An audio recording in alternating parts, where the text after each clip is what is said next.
야베스라고 하는 사람은 성경에 거의 다른 부분에 나오지 않습니다. 유일하게 역대상 4장 9절과 10절에 나오는데요.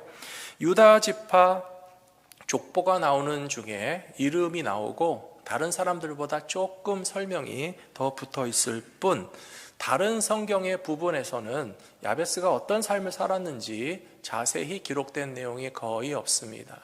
그런데 이 단 2절의 말씀만을 가지고서도 우리는 야베스에 대해서 많은 것을 상상해 볼 수 있고 우리들 자신에게도 적용해 볼 만한 귀한 메시지가 있다고 저는 생각합니다. 먼저 9절 말씀해 보시면 야베스를 낳은 어머니가 내가 너를 낳을 때 수고로 낳았다라고 하시면서 자녀를 낳을 때 특별히 힘들고 물론 어머니의 그 산통이 얼마나 고통스러운 출산의 과정이겠습니까? 그런데 우리는 이 말씀을 읽으면서 단지 자식을 낳는 어머니의 그 출산의 고통뿐만 아니라 뭔가 이 아들을 낳고 키우고 하는 과정 가운데서 어머니로서 굉장히 힘든 부분들도 있었겠다라고 하는 사실을 상상해 보게 되는데요. 그럼에도 불구하고 어머니는 이 야베스를 향하여 무슨 말씀하셨는가 하면 너는 다른 자녀들보다도 더 나에게 소중한 존재다라고 말씀하고 있다는 것이 중요하다고 생각합니다. 우리 성도님들도 자녀가 있으신 분들은 아마 자녀들은 생각을 많이 하실 텐데요. 자녀들 중에는 잘난 자식도 있고 아픈 손가락 같은 자녀도 있습니다. 그저 자녀들을 키우는 동안에도 행복하기만 했고 많이 도와주지 않아도 스스로 알아서 척척 잘 해내는 자식들에게는 걱정이 없으십니다. 감사한 것뿐이겠죠. 그런데 때로는 자녀들의 모습이 내가 생각하고 기대했던 것만큼 이르지 못했을 때에는 부모로서 아쉬운 마음도 있지만 미안한 마음도 있고 또 그런 자녀를 가리켜서 우리 한국 사람들이 하는 말이 아픈 손가락이라는 표현을 합니다. 그래서 여러 명의 자녀가 있어도 그저 걱정 없이 잘 사는 자녀들은 계속 응원하고 축복하고 사랑해주면 되지만 좀 어려움이 있는 자녀는 더 부모의 마음이 가면서 그 자녀가 더 잘 되기를 바라는 마음 때문에 마음이 계속 생각나는 것을 알고 계실 겁니다. 저는 이 야베스의 기도와 야베스를 향한 어머니의 이야기를 읽으면서 하나님 보시기에 나는 어떤 존재일까? 하나님 보시기에 나는 어떤 자녀일까라는 생각을 해봤습니다. 하나님 보실 때에는 저라는 존재가 걱정할 것 없이 뭐든지 척척 잘 해내서 그저 잘하는 것에 대해서 축복하고 자랑스러워하고 감사하기만 할 수 있는 존재로서 생각하실지, 아니면 저도 하나님 보시기에는 아픈 손가락이 아닐지라고 하는 생각을 하게 되는데요. 사랑하는 성도 여러분, 여러분은 어떠십니까? 하나님의 자녀 되신 성도 여러분, 하나님 보시기에 자랑스럽고 참 걱정할 것이 없고 모든 일을 척척 잘 해내서 하나님께 기쁨을 드리시는 자녀이시기도 한 동시에 어떻게 생각해 보면 나도 하나님 보시기에는 좀 아픈 손가락일 수 있겠다라고 생각하신다 할지라도 염려하지 마시기 바랍니다. 왜냐하면 야베스의 어머니가 내가 너를 낳을 때 수고로 낳았다. 고통 중에 너를 낳았다. 야, 너 낳느라고 엄마 죽는 줄 알았다. 힘들었어. 너를 키우는 동안에도 어려움이 많았어.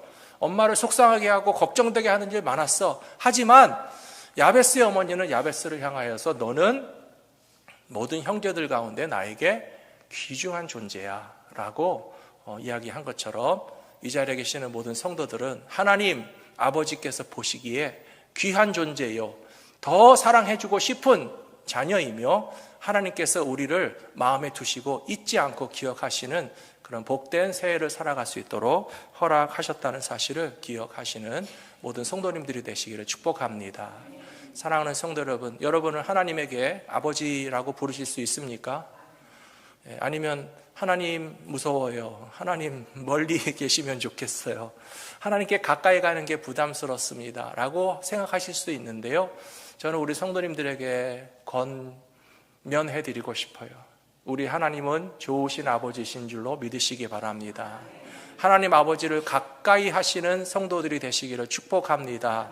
하나님은 결코 우리를 향하여 진노만 하시는 하나님이 아니시고 우리를 사랑하시고 우리를 가까이 하시며 긍휼과 자비를 베풀어 주시는 하나님이시라고 성경에 가득히 기록되어 있습니다. 저는 하나님의 긍휼과 자비에 대해서 묵상할 때에 신학교 때 구약학 교수님이 해주신 말씀이 생각이 납니다. 하나님의 긍휼과 자비를 나타내는 단어가 라함이라는 단어가 있는데요. 이 라함이라고 하는 단어는 그 어원이 무엇과 동일한가 하면 태아를 품은 어머니의 자궁이라고 합니다. 태아를 품은 어머니의 자궁에서는 모성애가 뿜뿜 솟아난다고 볼 수 있는데요. 하나님이 우리를 자녀로 생각하시는 그 사랑이 얼마나 지극한지 어머니가 자식을 품고서 한량없이 무한하게 사랑하는 마음이 솟아나는 그 레헴이라고 하는 단어에 심지어 복수형이다. 하나님의 자비하심이란 어머니의 사랑보다 10배, 100배 큰 사랑이라고 구약 성경에서 그 원어 히브리어에서 표현하고 있다는 사실을 교수님이 얘기해 주신 것이 저는 정말 잊어버려지지 않습니다. 어떤 분들은 생각할 때 약간 좀 어색하게 느껴질 수도 있을 것 같아요. 하나님 아버지신데 어떻게 하나님에게 그 여성에 관련된 단어를 사용할 수 있을까 싶지만 생각해 보면요, 하나님은 남성과 여성으로 갈라놓을 수 있는 존재가 아니십니다.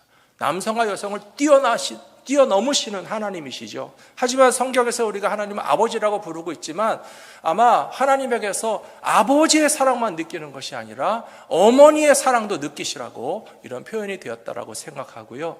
2026년을 맞이하신 사랑하시는 하나님의 자녀 여러분, 하나님이 얼마나 사랑하시는지 올 한 해 동안 넘치도록 맛보시는 귀한 주님의 자녀들이 다 되시기를 축복합니다. 성경에 보시면 히브리서 1장 5절에서 이렇게 되어 있어요. 너는 내 아들이라 오늘 내가 너를 낳았다 라고 하나님 말씀하셨다니까요. 또 시편 2편 7편에도 보시면 여호와의 명령을 전하노라. 여호와께서 내게 이르시되 너는 내 아들이라 오늘 내가 너를 낳았도다 라고 되어 있습니다. 따님들 섭섭하십니까? 섭섭해하지 마시고 하나님께서는 아들만 낳으신 게 아니라 딸도 낳으셨어요. 우리 자매님들도 다 하나님의 자녀인 줄로 믿습니다.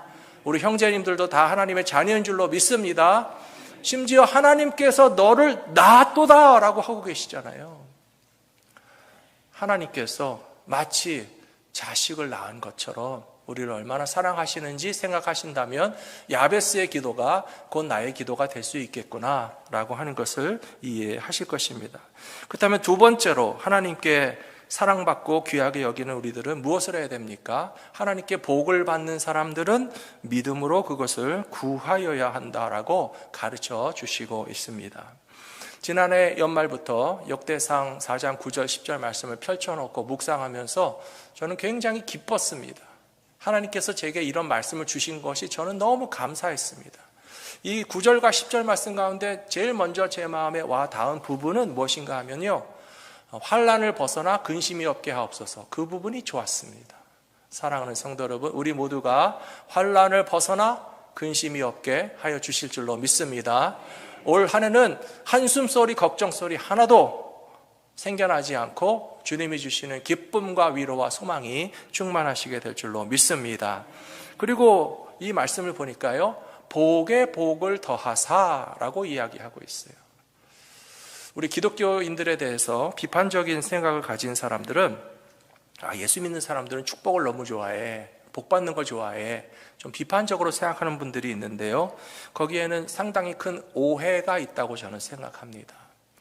우리 기독교인들이 하나님 앞에 와서 축복받기 위해서 신앙생활을 하는 거는요, 하나도 틀린 것이 아니에요. 잘못된 것이 아니에요. 단지 우리가 바라는 축복이라고 하는 것이 너무 세속적이거나 너무 천박하거나 너무 세상에 속한 것들만을 구하는 그런 축복의 개념을 벗어나지 못하고 있는다면 비판도 받을 수 있다고 생각합니다. 하지만 성경이 말하는 축복이란 그저 일용할 양식만 달라고 기도하는 거 아니고요, 좋은 옷 입게 해달라고 기도하는 거 아니고요, 뭐 아들, 딸 좋은 대학 들어가게 해달라고만 기도하는 것이 우리가 바라는 축복의 전부가 아니기 때문에 진정한 성경의 축복의 개념을 이해한다면 하나님께 축복받기 위해서 신앙생활을 하는 것은 건강하고 더욱더 힘쓰는 것이 오히려 타당하다고 저는 믿습니다. 생각해 보십시오. 새해가 되어서 만나는 사람마다 무슨 인사하셨어요? 새해 복 많이 받으세요 인사하셨죠. 우리는 다 만나는 사람마다 1월 1일부터 여태까지 새해 복 많이 받으세요라고 인사하고 있는데 누가 한국 사람의 그런 인사를 놓고서 뭐 천박하다든지 너무 축복받기만 좋아한다든지 그렇게 비판하는 사람 하나도 없잖아요. 그 이유가 어디 있는지 아십니까? 우리 한국 사람의 인사의 내용과 방법에서도 중요한 힌트가 들어있어요. 새해 복 많이 받으세요죠. 새해 복 많이 받을래요가 아니에요. 무슨 뜻인지 이해되세요? 새해 인사를 어떻게 하십니까? 나 말고 당신이 새해 복을 많이 받으시기 원합니다 라고 다른 사람에게 축복하는 인사를 하는 것이지, 나 복 받을래요, 우리 새해 만나가지고 나 복 받을래요, 나 복 받을래요, 그런 사람 없잖아요. 기독교의 축복의 개념도 바로 그것이에요. 만일에 크리스찬들이 교회 다니면서 나만 복 받겠다고 천박하고 세속적이고 육체에 관한 그런 복만 나만 받을래요, 나만 받을래요 그러면 비판받아 마땅합니다. 하지만 성경은 그렇게 하나님의 축복을 가르치고 있지 않아요. 하나님께서 아브라함을 부르시고 너는 축복의 근원이 되고 축복의 통로가 되고 열국의 아비가 되어서 하나님의 축복을 나눠주는 일을 해라 라고 축복을 가르쳐 주셨지, 나만 잘 되는 그 욕심꾸러기의 축복을 가르쳐 주신 적이 없다라고 하는 사실을 기억하시면서 우리가 예수 믿고 교회 다니면서 하나님이 주시는 축복을 받으면 우리를 통해서 우리 가족도 복을 받고 우리 이웃도 복을 받고 직장에 다니시는 분들이 하나님의 축복을 받으면 그 직장에 속한 모든 사람들이 복을 받고 교회 다니는 크리스찬들이 하나님의 축복을 받으면 이 세상도 하나님의 축복으로 채워지게 될 줄로 믿습니다. 그러므로 눈치 보지 마시고요, 하나님 앞에서 진짜 신령하고 거룩한 축복을 주시옵소서 2026년에 기도하시는 믿음의 백성들이 되시기를 축원합니다.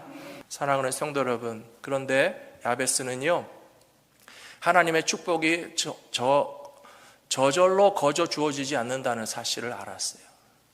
2026년이 시작됐습니다. 여러분 아무것도 안 하고 들어놓아서 26년을 살아가실 겁니까? 가만히 누워있어 입 벌리고 있으면 축복이 뚝 떨어집니까? 그런 법은 없다는 사실을 아시잖아요. 찾으라 찾을 것이요, 구하라 주실 것이요, 두드리면 열리게 될 줄로 믿습니다. 우리의 일용할 양식도 구하시지만 누가복음 11장에 보시면요 예수님께서 이 말씀을 가르쳐 주셨어요. 너희에게 이르노니 구하라 그리하면 너희에게 주실 것이요, 찾으라 그리하면 찾아낼 것이요, 문을 두드리라 그러면 너희에게 열릴 것이니 구하는 이마다 받을 것이요, 찾는 이마다 찾아낼 것이요, 두드리는 이에게는 열릴 것이니라. 예수님의 말씀도 새해가 됐으면 기도하라는 거예요. 여러분에게 필요한 것이 있으면 찾고 구하고 두드릴 때에 하나님께서 그것을 얻게 하여 주실 줄로 믿습니다. 특별히 이 예수님의 말씀은 마태복음에도 한번 나오고요, 누가복음에도 한번 나와요. 근데 마태복음의 본문과 누가복음의 본문을 보시면 누가복음에만 조금 더 있는 내용이 있어요. 그것이 뭔지 아십니까? 찾고 구하고 두드리는 자에게 하나님께서 성령을 주시지 않겠느냐라고 되어 있어요. 마태복음은 그 내용이 없어요. 사랑하는 성도 여러분, 이 세상에서 필요한 것도 구하고 받으시는 믿음의 백성들 되시기를 축복합니다. 건강이 필요하다면 건강도 구하시고 건강 주시는 하나님께 영광 돌리시기 바랍니다. 그뿐만 아니라 성령을 주시도록 기도하십시오. 믿음이 뜨거워지기를 기도하십시오. 올 1년 동안 나의 믿음이 더 자라고 강하고 든든해져서 성령 충만한 신앙생활 할 수 있게 해달라고 찾고 두드리고 기도하면 반드시 하나님께서 허락해 주시고 응답해 주실 줄로 믿습니다. 야베스의 기도가 저와 여러분들의 기도가 되어서 하나님이 기뻐하시는 기도의 제목으로 구하고 받으시는 복된 새해가 되실 줄로 믿습니다. 세 번째로 믿음 안에서 큰 꿈을 꾸며 믿음으로 담대히 구하는 것들은 하나님께서 반드시 허락해 주신다는 사실을 기억하셔야 됩니다. 저는 야베스의 기도를 읽고 또 묵상하면서 새해의 교회 주제로 삼은 이유가 있습니다. 중요한 이유는요, 지경을 넓게 하옵소서라고 하는 개념이에요. 이 지경을 넓게 하옵소서라고 하면 우리들은 단순하게 생각하기를 굉장히 지리적인 개념을 생각할 수 있습니다. 혹은 영토라든지 소유에 대한 개념으로 생각할 수 있어요.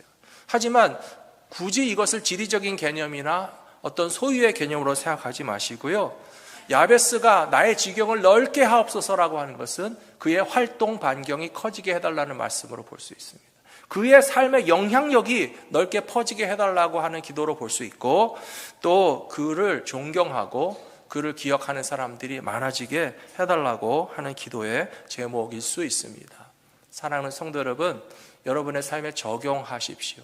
성도들의 개인의 삶에 지경이 넓어지시게 될 줄로 믿습니다. 여러분의 사업도 미국 땅에서 직장과 일터에서 그 지경이 넓어지도록 기도하며 구할 때에 하나님께서 응답해 주실 줄로 믿습니다. 요즘 세계 젊은이들은요, K-팝, K-뮤직, K-드라마, K-무비, K-음식, K-뷰티, 그리고 심지어 K-한국말 얼마나 인기가 많은지 몰라요. 제가 어렸을 때 제일 맛있는 음식이면서 동시에 제일 맛없는 음식이 뭐였는지 아십니까? 차갑게 식은 냉동김밥이었어요. 여러분들은 따뜻한 김밥을 좋아하십니까? 꽁꽁 얼은 냉동김밥을 좋아하십니까? 당연히 새로 만든 따뜻한 부드러운 김밥을 좋아하시겠죠? 그런데 미국 마켓에서 한국 김밥이 냉동으로 팔리는데 없어서 못 사는, 줄을 서서 난리가 나는 일이 생겨날 줄은 생각도 못했었잖아요. 여러분, 지경을 넓힌다라는 것의 개념을 이해하셔야 돼요. 코리아타운에 사시면서 한국 사람만 위해서 김밥 말아서 파시면요, 고객이 제한되어 있어요. 그냥 한국 사람만 사 먹을 거 아니에요. 근데 누가 그렇게 기가 막힌 생각을 했는지 부산의 어느 김밥 공장의 사장님께서 아니 까짓 거 이거 꽝꽝 잘 얼려서 변질되지 않게 잘 해서 미국에 보내면 싹 녹은 다음에 먹으면 거의 새로 만든 것만큼 맛있는데 미국 마켓에 못 팔 게 뭐가 있냐? 팔았어요. 난리가 났어요. 여러분도 사서 드신 적 있으시죠? 지금은요, 미국 마켓마다 한국 냉동 김밥이 다 있어요. 가보세요. 다 있어요. 제가 드리는 말씀은 신앙적인 것을 의미하는 것입니다. 야베스의 기도와 같이 나의 지경이 넓어지게 하옵소서. 여러분의 가정에서 믿음의 지경이 넓어지시게 되기를 축복합니다. 온 식구들이 다 예수 믿고 신앙생활 잘하고 예배당 나올 수 있게 기도하시는 분들, 그 지경이 넓어지게 되고 여러분의 손자, 손녀가 예수님 잘 믿은 그런 지경이 넓어지는 역사가 일어나게 될 줄로 믿습니다. 직장과 일터에서도 예수 믿는 사람이기 때문에 칭찬받는 그리스도인이 되시기를 부탁합니다. 우리는 종종 그런 일들을 우리도 겪고 표현할 때가 있잖아요. 예수 믿는 사람인데 깍쟁이야. 예수 믿는 사람인데 믿었더니 실망했어. 우리도 그런 일을 겪으면 실망스러운데 믿지 않는 사람들이 그런 모습을 보면 얼마나 부끄러운 일입니까? 그것은 복음의 문을 닫는, 전도해도 시원치 않은 마당에 정말로 예수 믿는 사람이 실망 줘가지고 오히려 교회 다니려는 마음이 식어지게 한다면 우리가 정말 회개하고 반성해야 될 일이라고 생각합니다. 그러므로 여러분은 직장과 일터에서 칭찬받는 그리스도인들 되기를 축복합니다. 그것이 바로 세상 가운데서 우리의 지경을 넓게 하시는 하나님의 방법이 될 것이라고 저는 믿습니다. 교회는 어떻게 할 것인가? 저는 야베스의 기도를 읽고 묵상하면서 그렇다면 교회는 어떻게 해야 우리의 지경이 넓어질까?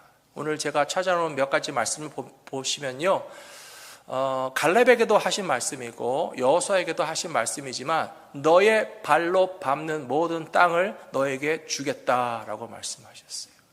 이 말씀을 읽으니까 제가 가만히 앉고 좀 돌아다니게 될 것 같아요. 코리아타운도 돌아다니고 양로병원도 돌아다니고 젊은이들이 있는 캠퍼스도 돌아다니고 복음 전해서 예수 믿어야 될 사람들이 있는 이 지역을 너의 발로 밟는 모든 땅을 너에게 주겠다고 하셨으니까요, 제 신발이 마르고 닳도록 좀 뛰어다녀야 되겠다 하는 생각을 하게 됐습니다. 물론 교회는 신앙생활은 교회에 와서 신앙생활을 하시는 거예요. 그렇기 때문에 모든 교회들이 전통적으로 교회에 와서 예배드리고 교회에 오셔서 신앙생활 하시라고 인도하는 것이 사실이지만 코로나 팬데믹이 지난 이후에 모든 교회들은 지금 심각한 어려움을 겪고 있습니다.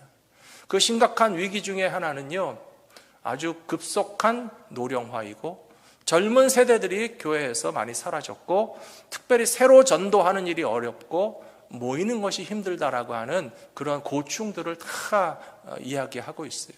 우리가 코로나 때는 온라인으로라도 예배를 드리기 위해서 몸부림쳤죠. 그때 우리가 깨달았던 것은요, 수단과 방법을 가리지 않고 예배를 드려야 되는구나 하는 것을 하나 배웠습니다. 그러나 이제 코로나가 끝났기 때문에 마음껏 교회 와서 예배 드리셔도 되는데요, 참 놀랍게도 코로나 시절에 교회로 발걸음을 끊기 시작하신 분들이 지금도 못 오시는 분들이 계시다는 사실이에요. 물론 이 상황은 여러 가지 이유가 있습니다. 한국도 교회 안 나가시는 교인들, 가나안 성도라는 말을 들어보셨을 거예요. 안 나가 성도라는 뜻이에요. 크리스찬인데 교회는 안 나가. 그래서 좋게 말해서 가나안 성도라고 불러주자라고 하는데요, 가나안 성도에 대해서 연구하시는 분들에 의하면 1년, 2년, 3년 동안에는 나는 어느 교회 성도다라고 하는 의식을 갖고 있어요. 4년, 5년, 6년 지나면 나는 우리 교회 성도라고 말하기 좀 미안하지, 하지만 나는 크리스찬이야 라는 생각하고 있어요. 근데 5년, 6년, 7년 지나면요, 스스로 그런 회의감이 들어요. 나는 교회도 없고 예배도 안 드리는데 크리스찬인가? 라고 하는 심각한 위기에 빠지게 된다는 거예요. 이 가나안 성도들의 문제에 대해서 한국교회 많은 지도자들이 정말 교회의 과업으로, 과제로, 숙제로 생각하고 있는데요, 제가 이 야베스의 기도를 읽으면서 생각하게 된 것은요, 교회로 오시기만 기다리지 말고 예배 드리셔야 될 분들이 있는 곳에 찾아가야 되겠다.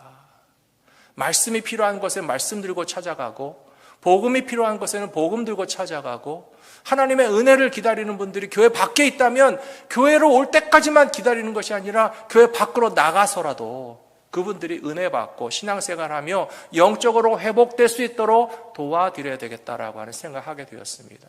사랑하는 성도 여러분, 이것이 우리가 지경을 넓히는 야베스의 기도요, 실천하는 일이 될 것이라고 믿습니다. 얼마 전에 제가 한 자료를 보았습니다. 미국 교회가 그동안 메가처치 부흥이 있었는데, 그 메가처치 대형 교회의 특징은 굉장히 쿨한 교회였다는 거예요. 누가 보기에도 참 멋지다, 괜찮다, 마음에 든다. 그래서 그 초대형 메가처치를 다니는 분들의 이 멘탈리티 속에는요, 마치 어뮤즈먼트 파크, 놀이동산, 디즈니랜드 가는 기분이 있었고요, 혹은 새로 만든 멋진 쇼핑센터, 그래서 화려한 쇼핑몰에 가면 막 신기한 거, 보기 좋은 것, 보기에도 좋고 기분도 좋고 막 그런 게 많이 있잖아요. 솔직히 말해서 메가처치의 전략 중에 하나는 그런 쿨한 처치로서 쇼핑몰과도 같고 어뮤즈먼트 파크와 같은 이점으로서 부흥 성장을 이루었지만, 지금 미국에서도 이 메가처치가 시들어가고 있다는 거예요.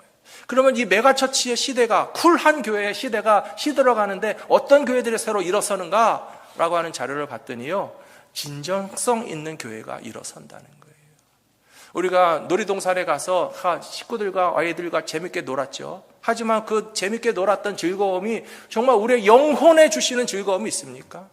혹은 쇼핑센터에 가서 뭐 좋은 물건을 보기도 하고 뭐 살 수도 있어요. 그러면 마음에 드는 물건을 잘 샀다, 기분이 좋을 수 있지만, 우리가 쇼핑센터에 가서 좋은 구경, 귀에도 아름답고 눈에도 아름다운 일을 하면서 좋은 물건 샀다고 해서 그것이 우리 영혼의 기쁨이 될 수 있습니까? 어쩌면 메가처치의 맹점도 거기 있다는 거예요. 쿨한 처치라서 많은 사람들이 와서 눈을 즐겁게 하고 귀를 즐겁게 하는 교회의 모습이었지만, 한 사람 한 사람의 영혼에 진정성 있는 복음의 터치를 해주지 못했던 부분들은 이제 다른 교회들이 담당해야 될 부분이라고 하는 사실이에요. 여러분, 하실 수 있지 않겠습니까? 우리 교회를 어뮤즈먼트 파크 같이 만들 수 있는 자신은 전 없어요. 우리 교회를 아주 세련된 새로 만든 어마어마한 쇼핑센터 같은 교회로 만들 생각은 전혀 없습니다. 하지만 저는 우리 교회가 진정성 있는 교회가 되었습니다. 진실한 신앙인들의 교회가 되었으면 좋겠어요. 한 영혼 한 영혼을 향하여서 예수님의 사랑을 전하는 일에 있어서 내 마음을 터치해주는 정말 진실한 성도들이 만날 수 있는 교회다라고 하는 그런 교회가 된다면, 우리가 이 지경을 넓히는 야베스의 기도가 이루어지는 교회가 될 것이라고 저는 믿습니다. 마지막 말씀 하나만 드리겠습니다. 시편 81편 10절 말씀. 나는 너를 애굽 땅에서 인도하여 낸 여호와 내 하나님이니 내 입을 크게 열라 내가 채우리라. 아멘. 무슨 말인지 아시겠죠? 입을 크게 여는 게 뭐예요? 입을 크게 열면 숟가락을 큰 걸 넣어주시는 거예요? 아니에요. 입을 크게 여는 것은요, 하나님 앞에 믿음으로 구하시는 거예요. 사랑하는 성도 여러분, 2026년 새해가 밝았는데 입을 닫고 있지 마세요. 입을 크게 여시는 믿음의 사람들이 되시기를 축원합니다. 찾으라 찾을 것이요 구하라 주실 것이요 두드리면 열릴 것이니 구하는 자에게 성령을 주시지 않겠느냐. 우리가 어느 때까지 하나님 햄버거 하나 더 주세요, 예쁜 옷 하나 더 주세요, 아들 딸 잘되게 해주세요가 우리의 구하고 바라는 것이 전부 다라고 한다면 예수님께서 더 크고 좋은 것을 줄 수 있는데 왜 그것은 구하지 않느냐? 안타까워하지 않으시겠습니까? 성령 충만한 신앙생활, 영혼을 구원하는 신앙생활, 영적인 지경이 넓어지는 교회 공동체를 위해서 기도하며 구할 때에 주의 손으로 도우사 이루어지게 하시는 은혜를 맛보시는 저와 여러분 모두가 되시기를 축복합니다.